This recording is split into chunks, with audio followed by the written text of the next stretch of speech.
नमस्कार, स्वागत है आपका एबीपी गंगा पर। आप देख रहे हैं उत्तराखंड प्राइम, आपके साथ मैं हूं लवी गुंबर। आइए खबरों के सफर का आगाज करेंगे। शुरुआत इस वक्त की बड़ी खबर के साथ। बड़ी खबर आपको बता दें, कालाबाजारी रोकने के लिए बड़ा फैसला। दवाओं की कालाबाजारी करने पर उम्र कैद का प्रावधान किया गया। तो मुख्य सचिव ओम प्रकाश ने दी जानकारी। कोरोना काल में कालाबाजारी हत्या के बराबर। बढ़ते कोविड संक्रमण को देखते हुए सख्त हुई सरकार। मुख्य सचिव ने कहा, कालाबाजारी, दवाओं की कालाबाजारी कोरोना काल में हत्या के बराबर। तो दवाओं की कालाबाजारी करने पर उम्र कैद का प्रावधान, यह बड़ा फैसला लिया है सरकार ने। इस वक्त की बड़ी खबर। तो कई जगह से कालाबाजारी की खबरें सामने आ रही थी। इसको लेकर अब प्रशासन और सरकार अलर्ट। उत्तराखंड में कालाबाजारी रोकने के लिए यह कदम उठाया गया। मुख्य सचिव ओम प्रकाश ने दी जानकारी। कोरोना काल में कालाबाजारी हत्या के बराबर, यह कहा मुख्य सचिव ने। बढ़ते कोविड संक्रमण को देखते हुए सख्त हुई सरकार। बड़ी खबर इस वक्त की, कालाबाजारी रोकने के लिए अहम फैसला। दवाओं की कालाबाजारी करने पर उम्र कैद का प्रावधान। और ज्यादा जानकारी के लिए, अपडेट के लिए रुख करेंगे सीधा सहयोगी विनोद कुमार हमारे साथ जुड़े हुए हैं। विनोद, आपसे जानना चाहेंगे, दवाओं की कालाबाजारी करने पर उम्र कैद का प्रावधान किया गया है। मुख्य सचिव ने क्या जानकारी दी और कालाबाजारी को लेकर जो तमाम शिकायतें आ रही थी, अब इस नए कदम के बाद, इस सख्ती के बाद क्या लग रहा है, इसमें कमी आएगी?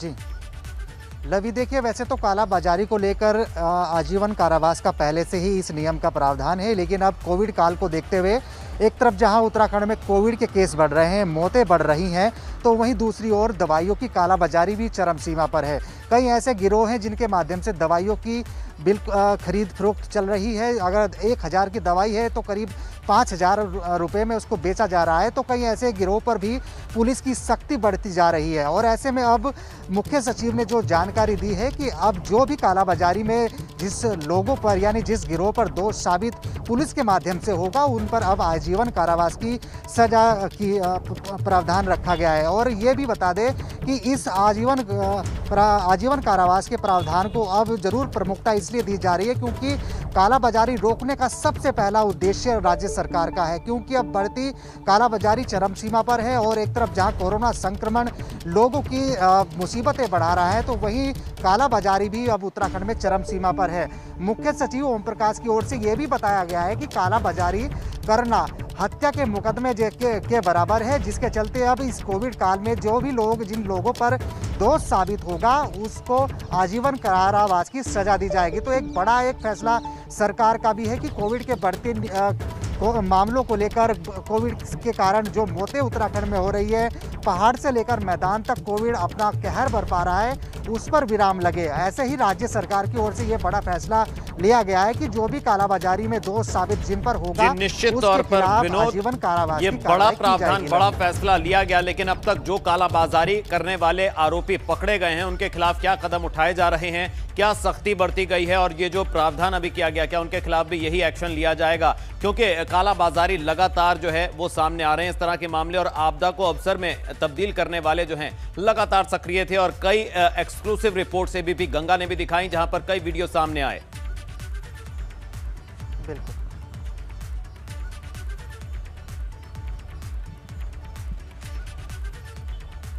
जी,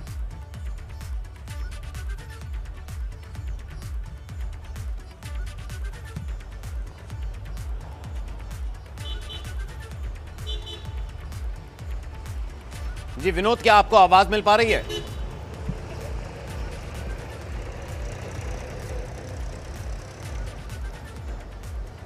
जी लवी, एक बार कृपया अपना प्रश्न दोहरा दीजिएगा। जी विनोद, ये पूछ रहा था कि लगातार इस तरह के वीडियोस और इस तरह के खुलासे सामने आए, जहां आपदा को अवसर में तब्दील किया जा रहा था, ऐसे कई लोग पकड़े गए, उनके खिलाफ अब तक क्या कार्रवाई हुई है? और जो मौजूदा प्रावधान है, क्या उनके खिलाफ भी अब उसी के तहत जो है कार्रवाई होगी?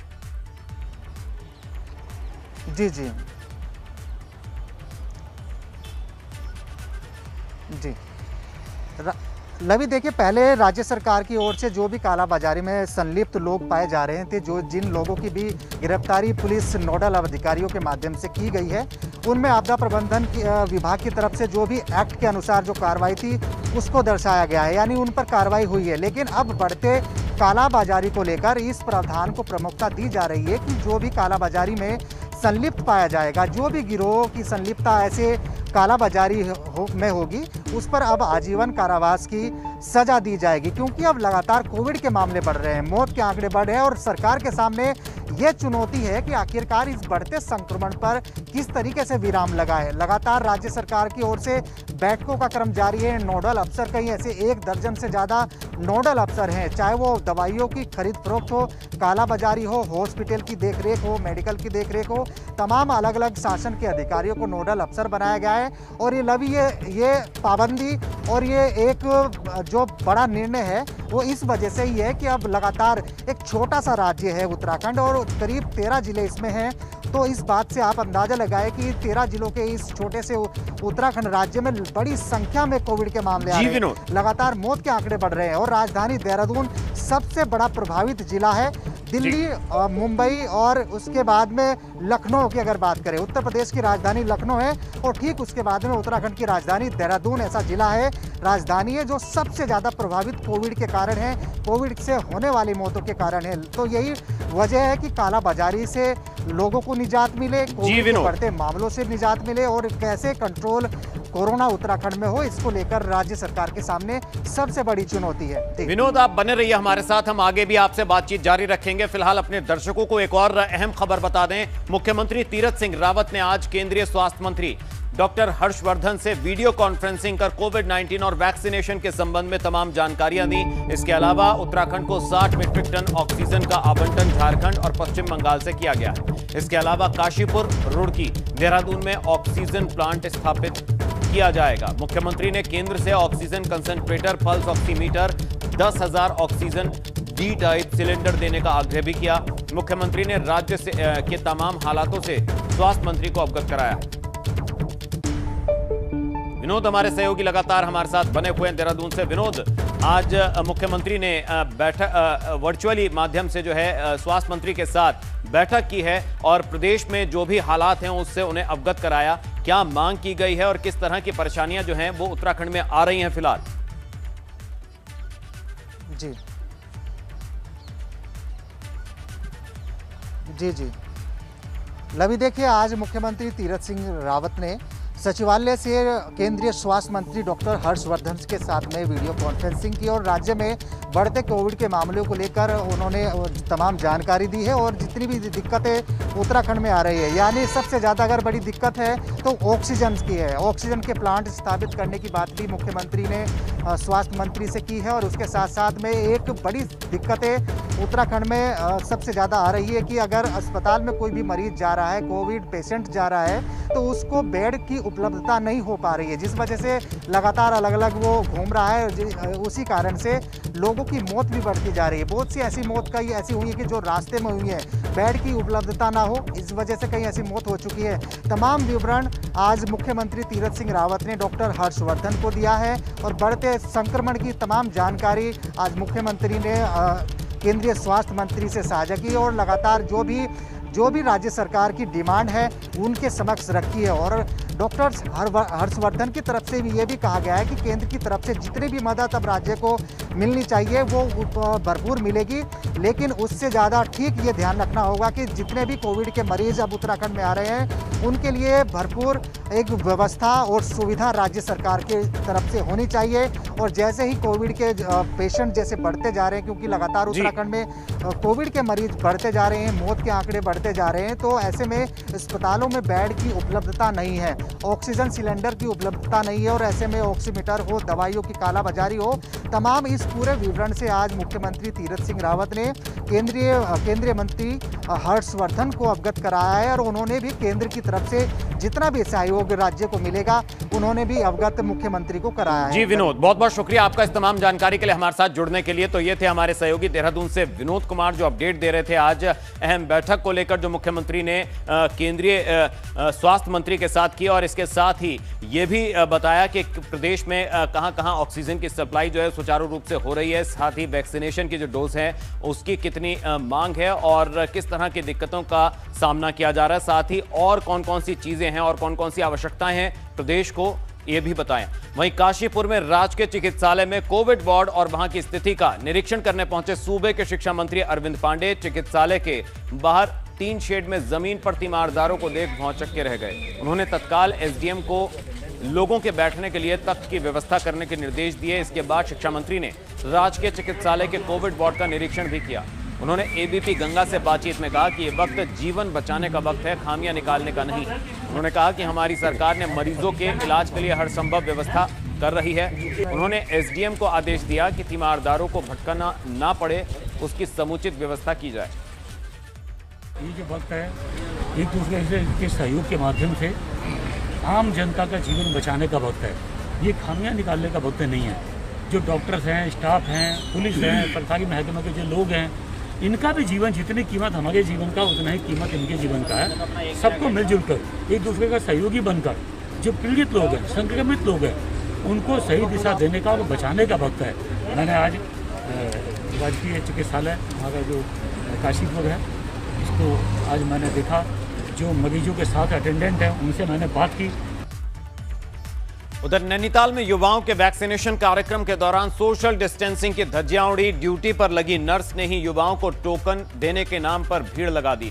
जिम्मेदार अधिकारियों का कहना था कि युवाओं को अपने टाइम स्लॉट के मुताबिक आना चाहिए था। आज यहां कुल 483 युवाओं ने वैक्सीन की पहली डोज लगवाई। सुबह से ही युवाओं की भीड़ जमा होने लगी थी और स्वास्थ्य विभाग ने मैदान में टेंट लगाकर उचित दूरी पर कुर्सियां लगाईं। सोशल डिस्टेंसिंग का ध्यान रखते हुए व्यवस्थाएं बनाई गई, लेकिन फिर भी युवा कोविड नियमों का उल्लंघन करते हुए झुंड में खड़े हो गए। वहाँ वेट कर रहे हैं सब मैम, वो देखिए सोशल डिस्टेंसिंग चल रही है। और अब खबर रुद्रप्रयाग से। यहां तुनेटा में बिना रजिस्ट्रेशन के लगा दी गई 130 वैक्सीन की डोज, जिसके बाद वहां हंगामा खड़ा हो गया, जबकि स्वास्थ्य विभाग के आंकड़ों में कुल 90 डोज ही दी गई।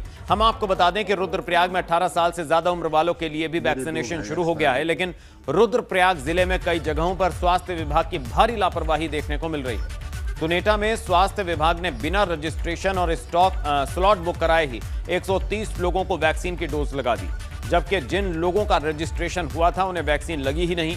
वहीं दूसरी ओर कोरोना संक्रमण के कारण एक ही परिवार के 2 व्यक्तियों की मौत के बाद स्वास्थ्य विभाग ने परिवार के अन्य सदस्यों का कोरोना सैंपल नहीं लिया, जिस कारण उन्हें भी डर सता रहा है। परिवार के अन्य सदस्य सोशल मीडिया के माध्यम से स्वास्थ्य महकमे से सैंपल लिए जाने की गुहार लगा रहे हैं। एक्चुअली हमने यहाँ कल स्लॉट बुक कराया था तुनेटा यहाँ रुद्रप्रयाग में, और फिर जब हम यहाँ हमें 11 बजे से 1 बजे तक की टाइमिंग दी गई थी कि उस समय पे आप यहाँ आके वैक्सीनेशन करवा दीजिए। हम यहाँ 11 बजे आए, हमें जैसे ही हम यहाँ आए हमें इन्होंने बताया कि वैक्सीन ख़त्म हो चुकी है। वैक्सीन नहीं लग पाई है और मेरा जो टाइम स्लॉट हुआ था 11 से 1 बजे तक का था, लेकिन यहाँ पे ऐसी भगदड़ मची है कि जो स्टॉक आया था वो ऑलरेडी ख़त्म हो चुका है। अब शायद ये लोग कह रहे हैं कि हम व्यवस्था कर दें आप लोगों के लिए, लेकिन मुझे ये नहीं पता जो 3 से 6 जिनका स्लॉट है वो लोग क्या करेंगे। 18 से 45 वर्ष का जो वैक्सीनेशन का प्रोग्राम है उसके अंदर विदाउट स्लॉट जो है लोगों को अलाउड नहीं है। संभवतः इस प्रकार की यदि कोई शिकायत है तो कंफ्यूजन ये रहा होगा जो लोगों को कि फर्स्ट डे जो हमारा चालू हुआ था तो उसमें लोग रजिस्ट्रेशन को ही अलॉटमेंट मांग के शायद कहीं पे आ गए होंगे, जिनको बता दिया गया था कि इस प्रकार का विदाउट अलॉटमेंट संभव नहीं हो पाएगा। रुड़की में कोविड कर्फ्यू गाइडलाइंस को लेकर पुलिस प्रशासन एक्शन मोड में नजर आ रही है। रुड़की में पुलिस ने बेवजह सड़कों पर घूमने वालों के खिलाफ सख्ती की है। कोविड के नियमों का पालन न करने वालों के चालान काटे गए और जो मेडिकल संबंधित लोग थे सिर्फ उन्हीं को जाने दिया गया। बाकी लोगों पर चालान काटकर कार्रवाई करते हुए उनको समझाया भी गया। वहीं एसपी देहात का कहना है कि जो भी कोविड गाइडलाइंस का उल्लंघन कर रहा है उसके खिलाफ पुलिस सख्त कदम उठा रही है और अनावश्यक घूमते दिखाई देने वालों पर सख्त कार्रवाई की जाएगी। साथ ही कोविड नियमों के मुताबिक मुकदमा भी किया जाएगा। देखिए, इसमें हम लोग लगातार कार्रवाई कर रहे हैं। कल भी हम लोगों के द्वारा 88 के चालान किए गए थे और अगर इस तरीके की कोई बात संज्ञान में आ रही है और हमारे द्वारा पाया जा रहा है तो हम उसके खिलाफ जो भी वैधानिक कार्रवाई वो भी कर रहे हैं। और सोशल डिस्टेंसिंग को फॉलो कराने के लिए लगातार हम लोग भी प्रयास कर रहे हैं और कुछ जगह पर शिकायतें मिल रही हैं उनके खिलाफ कार्रवाई करें। कोरोना कर्फ्यू का पालन कराने के लिए काशीपुर पुलिस को अब सख्ती करनी पड़ रही है। कोरोना के प्रति लोगों में जागरूकता आए इसके लिए काशीपुर पुलिस ने कई स्थानों पर फ्लैग मार्च किया और लोगों को सचेत किया। बिना वजह सड़कों पर घूम रहे लोगों की खबर लेने के अलावा बिना मास्क बाहर निकलने वालों के भी चालान काटे गए।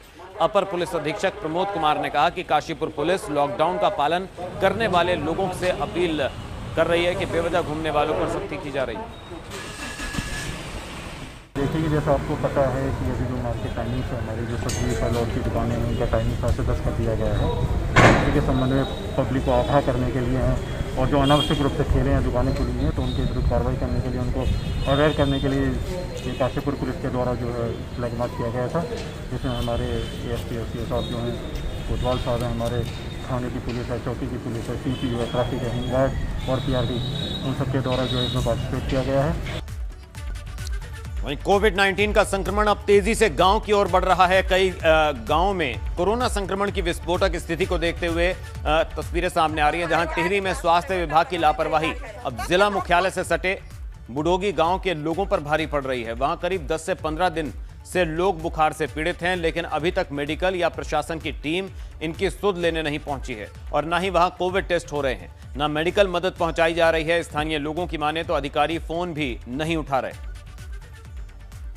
मेरे पास ये एक ही जगह से नहीं, जिस भी ब्लॉक से मेरे पास या गांव से इस तरह के लोगों की जो मेरे पास पहुंच रही है इंफॉर्मेशन, तो मेरे द्वारा तुरंत जो है MOIC को वहां के ये सूचनाएं दी जाती है और वहां पर सैम्पलिंग टीम हमारी जाती है और जो सिम्टोमेटिक है उन्हें किट वगैरह डिस्ट्रीब्यूट की जाती है, और जहाँ जहाँ भी जो प्रॉब्लम है वहाँ पर हम लोग जो है जाने की कोशिश कर रहे हैं और उनका सैंपलिंग लेके, और ताकि उन्हें तत्काल जो है हम उपचार प्रदान कर सकें। और अगली खबर देहरादून से, जहां देहरादून पुलिस ने ऑटो एम्बुलेंस शुरू की है। SSP देहरादून ने ऑटो एम्बुलेंस का जाखन इलाके से हरी झंडी दिखाकर रवाना किया। इस ऑटो एम्बुलेंस में ऑक्सीजन का 1 सिलेंडर लगा है। हर समय इसमें ऑक्सीजन पूरी मात्रा में रहेगी। फिलहाल इस सेवा को अभी राजधानी के राजपुर रोड की तरफ चलाया जाएगा। अगर यह प्रयोग सही पाया गया तो इस सेवा का विस्तार भी किया जाएगा।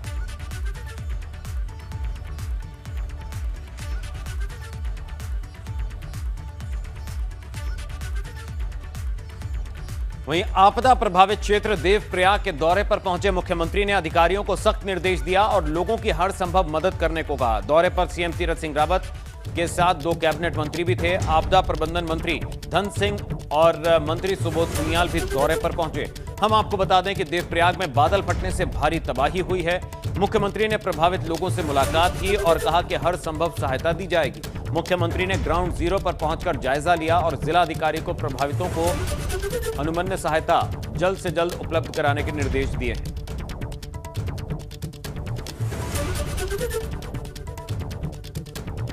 ग्राउंड जीरो पर खुद पहुंचे मुख्यमंत्री और अधिकारियों के साथ साथ केंद्रीय मंत्री भी उनके साथ मौजूद थे। आपदा प्रभावित क्षेत्रों का दौरा किया।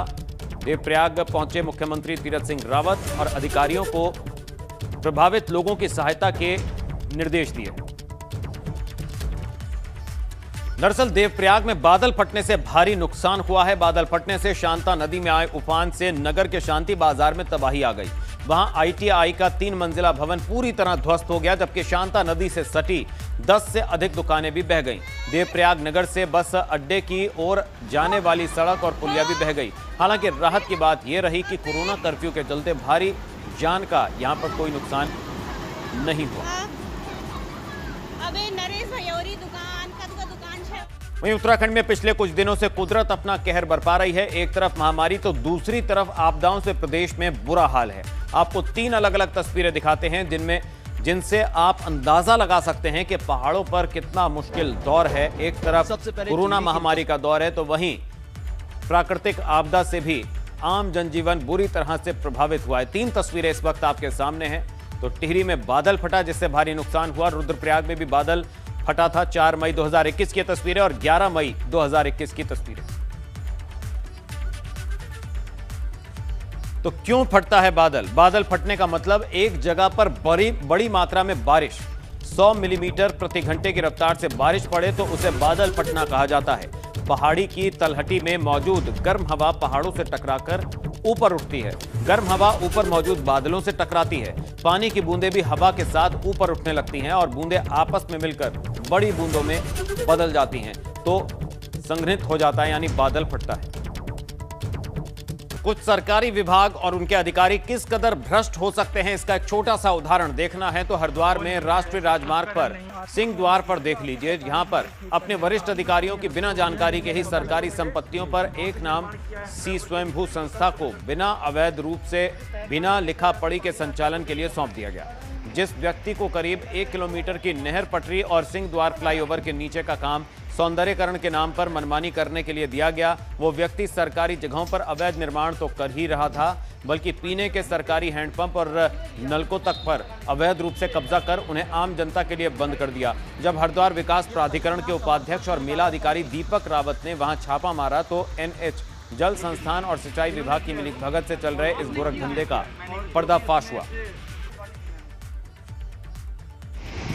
देखिए, मैं तो दो चीज़ें देख रहा था। एक तो HRD ने यहाँ पे उद्यानीकरण के काम किया, उसको मैं देख रहा था। दूसरा, मुझे सोशल मीडिया से इस प्रकार की शिकायतें प्राप्त हो रही थी कि जो हमारे NHAI का जो सिंह द्वार पे फ्लाईओवर बना है उसके नीचे कुछ अवैध निर्माण चल रहा है।